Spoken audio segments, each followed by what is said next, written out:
For more on next year's World Cup, let's bring in Mike Bako. He's the sports editor at dailynational.com. Mike, thanks again for joining us as always. I wanted to ask you, where does Qatar's preparation currently stand? Do you think all of these stadiums are going to be prepared? Do you think all of the infrastructure will be in place a year from now? It certainly seems that way.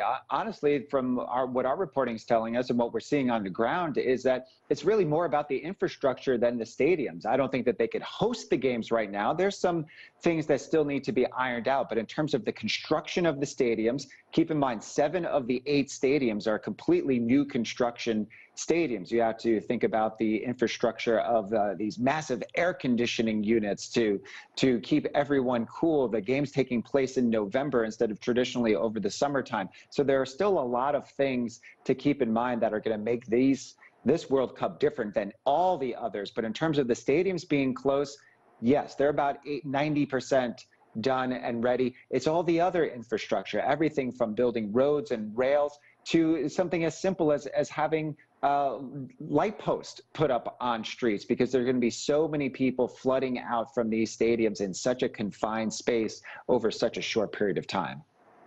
Do you have a sense of how much Qatar has spent so far, and will that investment pay off?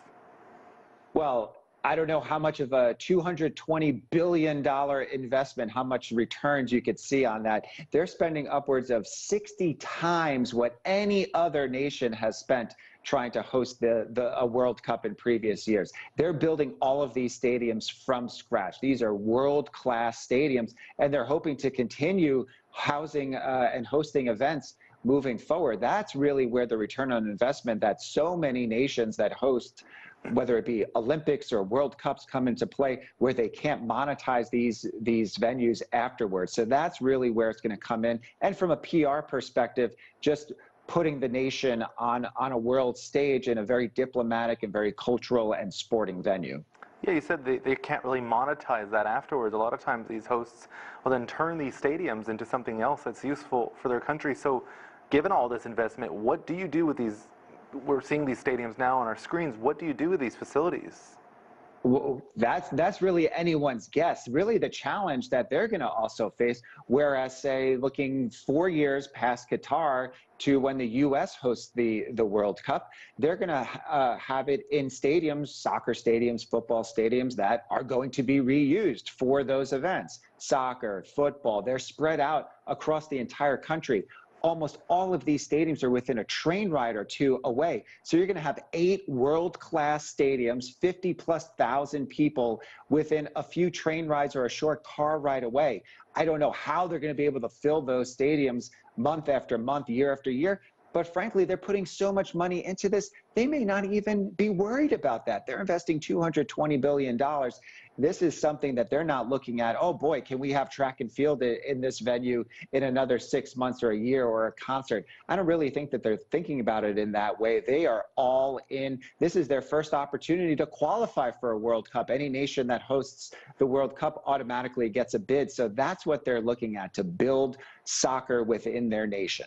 Look, anybody who's been to Doha or Dubai or Abu Dhabi knows that these places are willing to spend to get the attention, to impress, and there's no price too high based on what I've seen in being there. But that's also come with some labor concerns that Qatar's been dealing with. It's been accused of oversight in specifically the concerns of foreign laborers. How is that issue being dealt with?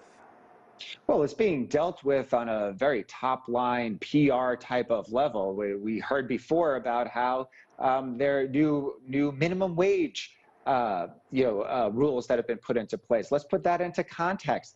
The minimum wage now for a monthly worker building these stadiums is still only $275 US, and that went up from what it was before. They talked about making work schedules and allowing them to leave. These are all basic rights that you think about, that they've made strides. They've made strides from basically, interning and encamping these workers to now basically giving them a wage that could possibly be lived on, and rules for when they might work. So this is going to be a stigma that no matter what happens, not the first line of what people are going to talk about when it comes to these World Cups, but it is going to be front and center because they did build these stadiums, 7 of the 8 of them, on the backs of these migrant workers. So that story is not going to go away. the majority of them from South Asia and Southeast Asia.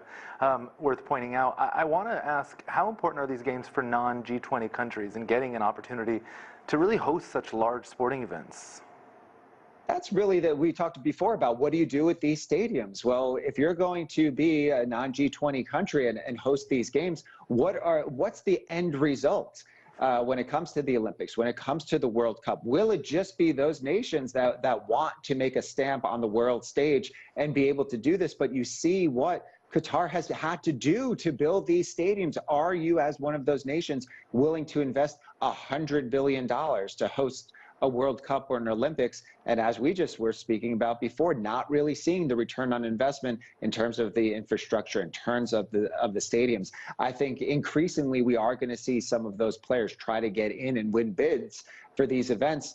You look at who's hosting the summer games in terms of London and Los Angeles coming up, but beyond that, it really falls to some of those nations to make those bids. Same thing with the World Cup. Mike Bako, dailynational.com. Thanks for your insight. We'll head